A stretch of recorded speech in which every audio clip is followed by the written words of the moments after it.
I have Dr. Gidal right here, and he's going to tell us all the things we want to know, like sort of anyway, like all the things you should ask your doctor. Okay, because there's so many people when they go to the doctor, they're like, they go in there, they're a little nervous, they don't know exactly what's going on, and they ask two questions and they forget to ask all the other questions. So, what questions do they ask? You know, that's a perfect setup for this. I think you're right. You know, people go to the doctor. There's a limited amount of time. They're nervous, and you're right. They're unprepared with what they need to ask. So there's a couple things that I tell people they really should think about ahead of time.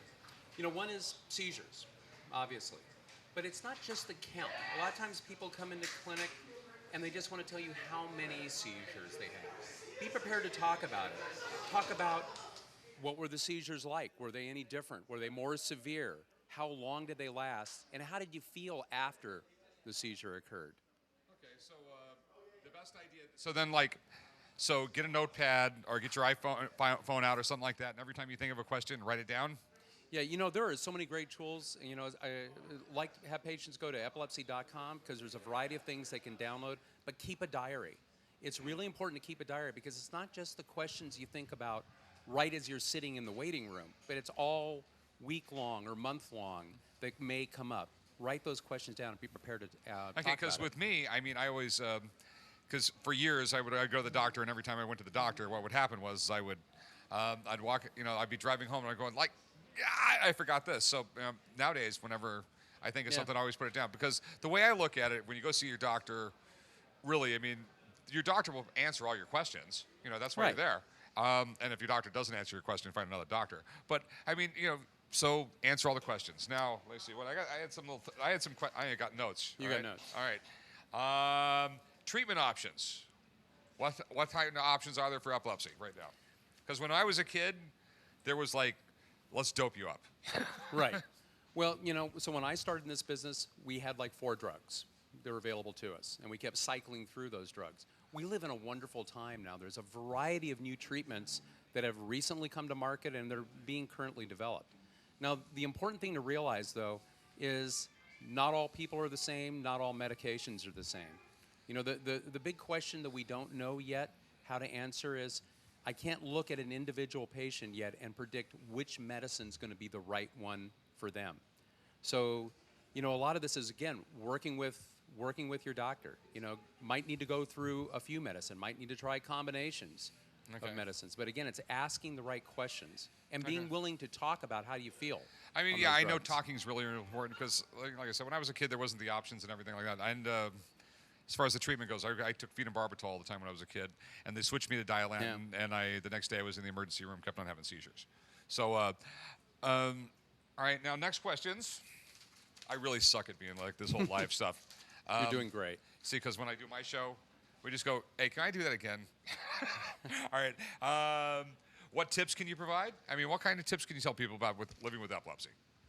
Okay, the main thing, again, is be prepared to be your own advocate. I mean, I think that's what you're telling me you've learned. That's what we've heard from a lot of people today. Patients have to be an advocate for themselves. And again, part of that is getting the right information.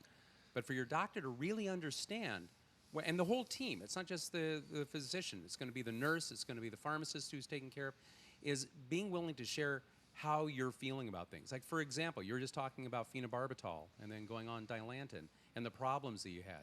Sometimes we don't know the patients are having side effects. You got to be willing to talk about, say, if this is what's happening to me, and know that there are other options. There's other things that are available. Okay, so like your best advice would be like get a diary, and before and if it's a long drawn out diary, before you go to the doctor, organize your thoughts and everything on a piece of paper and walk into your doctor and go. Be prepared.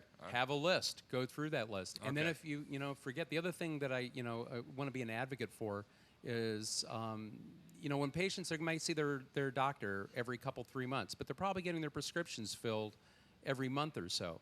When you go to the pharmacy, you should expect your pharmacist to be asking questions about the medications, how you're doing on them. And if not, ask them about the medications. I mean, that's the only way we're going to find out how to dial things in right for you. Knowledge is king. It always has been. I mean, the more you get, it doesn't cost you. It doesn't cost you a dime to ask a question or anything like that. And the way I've always looked at life, the more you know, the better everything in life is. Knowledge is power. Now, what other questions should they ask that we haven't talked about? Well, the one thing, so we talked a little bit about medications and talking about, side effects, being willing to talk about that, making sure you understand the medicines. A lot of our patients take a lot of different medications for a lot of different things. Knowing about potential drug interactions, again, talking to your doctor, talk to your pharmacist. We talk about seizures, but there's more to epilepsy than just seizures. We should encourage patients to talk about how they're doing. And what I mean by that, how is your mood?